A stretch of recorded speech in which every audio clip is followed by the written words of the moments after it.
एक मुलाकात ऐसी शख्सियतों के साथ जिन्होंने दिया है अपने जीवन को एक नया मुकाम। रूबरू कराएंगे ऐसी कुछ हस्तियों के साथ एक खास शख्सियत के साथ मुलाकात जयदेव पटेल के साथ नंबर 1 इंडिया न्यूज पर। नमस्कार व्यूअर्स, मैं जयदेव पटेल और आप देख रहे हैं नंबर 1 इंडिया न्यूज। आपका एक बार फिर स्वागत है एक खास शख्सियत के साथ मुलाकात प्रोग्राम में। आज हम बात करेंगे देश भर की अदालतों में जो लंबित मुकदमों के जो मामले हैं उस पर अक्सर चर्चाएं होती हैं, डिस्कशन होता है और संसद में भी इस पर सवाल खड़े किए जाते हैं। लेकिन इस बार हम जो बात कर रहे हैं वो देश की सबसे बड़ी सर्वोच्च अदालत में जो इस बार पेंडेंसी का आंकड़ा है वो रिकॉर्ड तोड़ यानी 83,000 तक पहुंच गया है। आखिर इसके क्या मायने, ये कितनी बड़ी चिंता की बात है। इन्हीं तमाम मुद्दों बात करने के लिए हमारे साथ खास हमारे है supreme court on record association यानी इस्कोरा के वाइस प्रेसिडेंट अमित शर्मा। अमित शर्मा जी, आपका बहुत बहुत स्वागत है आज हमारे प्रोग्राम में। थैंक यू, धन्यवाद। अमित शर्मा जी, आपसे मेरा पहला सवाल है कि सुप्रीम कोर्ट में जो पेंडेंसी के जो आंकड़े हैं वो पहली बार 83,000 के तक पहुंच चुके हैं, जो रिकॉर्ड तोड़ एक हिसाब से अगर हम बात करें तो ये कितनी चिंता की बात है और इसके क्या मायने आप देखते हैं? देखिए, मेरा इसको देखने का एक दूसरा पहलू है। मैं नहीं सोचता हूं कि ये जो 83,000 जो मामले आज अभी हमारे पास जो आंकड़े आए हैं उसमें बहुत चिंता की बात है। और उसके 2-3 कारण हो सकते हैं। एक कारण तो ये है कि अभी हमारे पास जो मूलभूत सुविधाओं में जो वृद्धि हुई है, जैसे ऑनलाइन कोर्ट की व्यवस्था बनाई गई है, ऑनलाइन फाइलिंग की व्यवस्था बनाई गई है। अब इसका नतीजा ये होता है कि जो आदमी दूर दराज के इलाके में भी है उसको दिल्ली आने की जरूरत नहीं है, वो वहीं से ऑनलाइन फाइलिंग हो सकती है और ऑनलाइन हियरिंग भी हो सकती है। तो अब इसका फल ये हुआ है कि जो केसेस की संख्या है जो वो बढ़ गई है। एक ये पहलू है। दूसरा पहलू ये है कि लोगों को और अवेयरनेस भी बढ़ा है उनके राइट्स के बारे में, तो वो भी एक संख्या वृद्धि का कारण हो सकता है।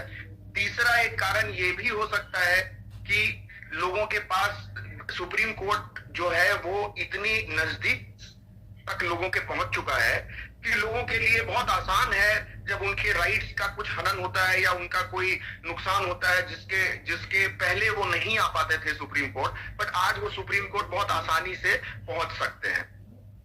एक कारण और भी है जो मुझे लगता है वो ये है कि थोड़ा सा रजिस्ट्री जो हमारा है, हालांकि हमारा रजिस्ट्री के साथ निरंतर हमारी बातचीत चलते रहती है, बट लंबित मामलों में बहुत सारे मामले जो है वो रजिस्ट्री लेवल पे भी लंबित है। जी अमित शर्मा जी, अगर हम बात करते हैं 2015 में तो लगभग 56,000 की पेंडेंसी हुई थी। तब सबको लगा था कहीं ना कहीं जो पेंडेंसी कम हो रही है। तो वहीं हम एक और आंकड़ा देखें तो पिछले साल का 38,000 के जो पिटीशन फाइल का आंकड़ा है वही अब तक का जो है इस साल का वो 40,000 के आसपास पहुंच चुका है। तो कहीं की वृद्धि तो हो रही है।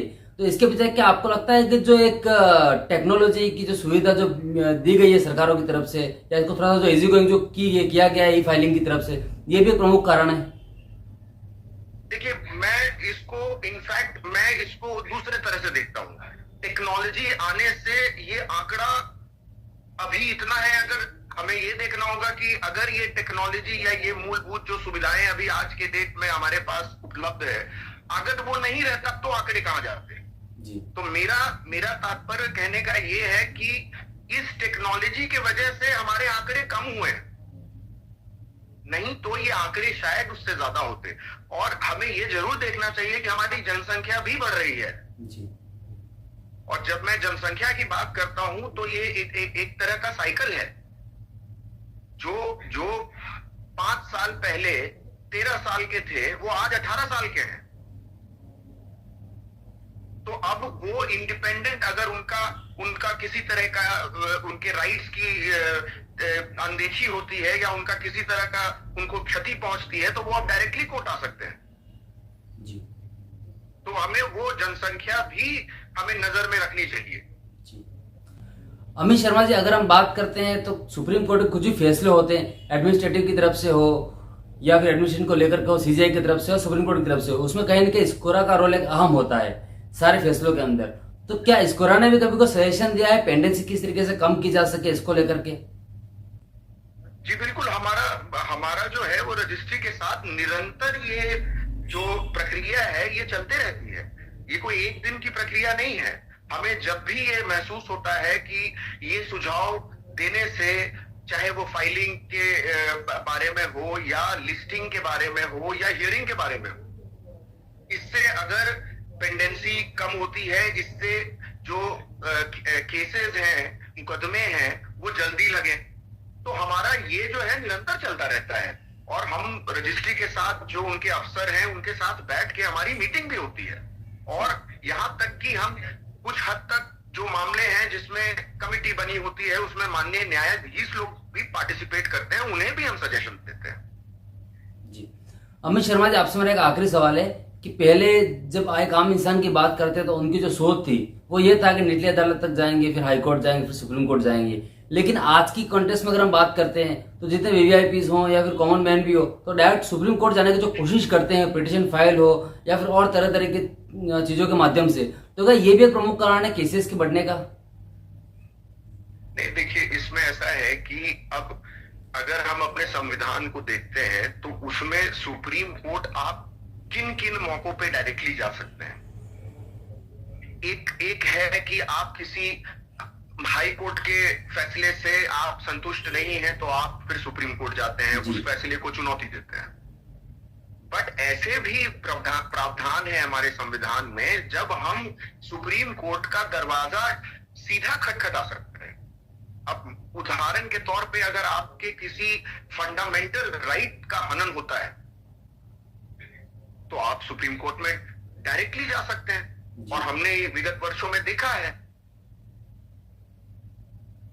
और अगर दो राज्यों के बीच में कोई विवाद हो तो वो दो राज्य के हाई कोर्ट तो जा नहीं सकते हैं, तो वो फिर माननीय सुप्रीम कोर्ट में जाते हैं। तो ये प्रावधान तो संविधान में है और बिना प्रावधान के आप सुप्रीम कोर्ट में आ ही नहीं सकते डायरेक्टली।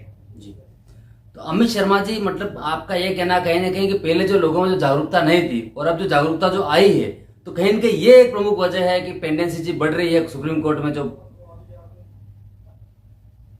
दो वजह है, एक तो जो आपने कहा मैं उससे सहमत हूं, जागरूकता बढ़ी है, और दूसरा accessibility to justice to supreme court वो भी बढ़ी है। अमित शर्मा जी, आपने हमारे लिए समय निकाला, उसके लिए आपका बहुत बहुत धन्यवाद।